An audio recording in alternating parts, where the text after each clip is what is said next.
उपवास म्हटलं की नेहमी नेहमी भगरीचा भात आणि साबुदाणा खिचडीच का? सोडा आणि इनो याचा अजिबात वापर न करता ही पौष्टिक आंबोळी तयार केलेली आहे, जी पौष्टिक तर आहेच आणि पचनाला देखील अगदी हलकी आहे. यामुळे आपली पचनसंस्था सुधारण्यासाठी देखील अगदी मदत होईल.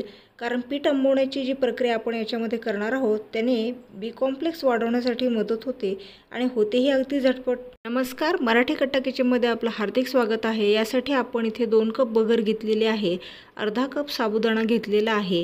हे दोन्हीही पदार्थ आपण मंद आचेवर 2 ते 3 मिनिट भाजून घेणार आहोत, ज्यामुळे याच्यातलं मॉइश्चर आपल्याला निघून गेलेलं हवं आहे.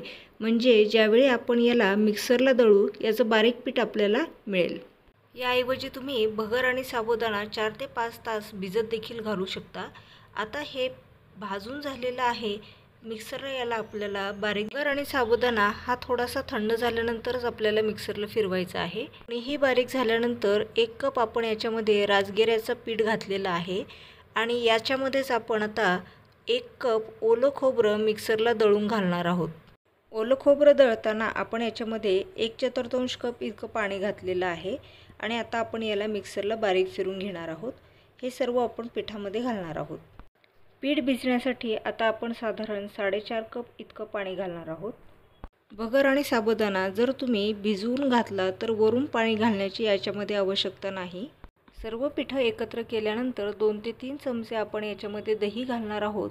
यामुळे पीठ आंबण्यासाठी देखील मदत होईल आणि आपली पचनसंस्था सुधारण्यासाठी देखील अगदी मदत होईल.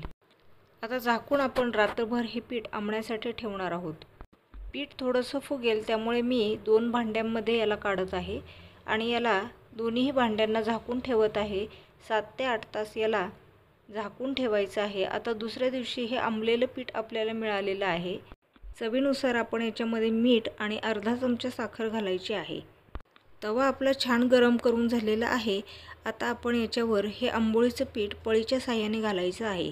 नैसर्गिकरित्या आंबोळीचं पीठ जितकं पसरेल तितकंच पसरू द्यावं. त्याला पळीच्या साहाय्याने फार पसरून पातळ करू नये. थोड्याच वेळात आपल्याला याला छान असे छिद्र तयार झालेले दिसतील. हा डोसा दुसऱ्या बाजूनेही पलटून घ्यावा आणि दुसरी बाजू देखील याची शेकून घ्यावी.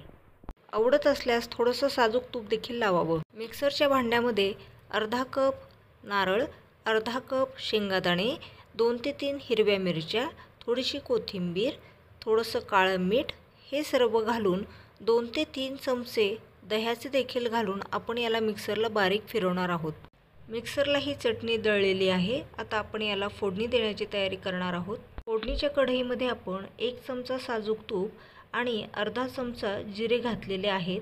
थोडंसं हिंग घालणार आहोत आणि याचा तडका आपण या चटणीला देणार आहोत. त्याचप्रमाणे 1 कंदमूळ म्हणजे 1 रताळं मी इथे वाफवून घेतलेलं आहे. 1 केळ आणि कलाकंदची मिठाई आहे ना साधी सोपी थाळी.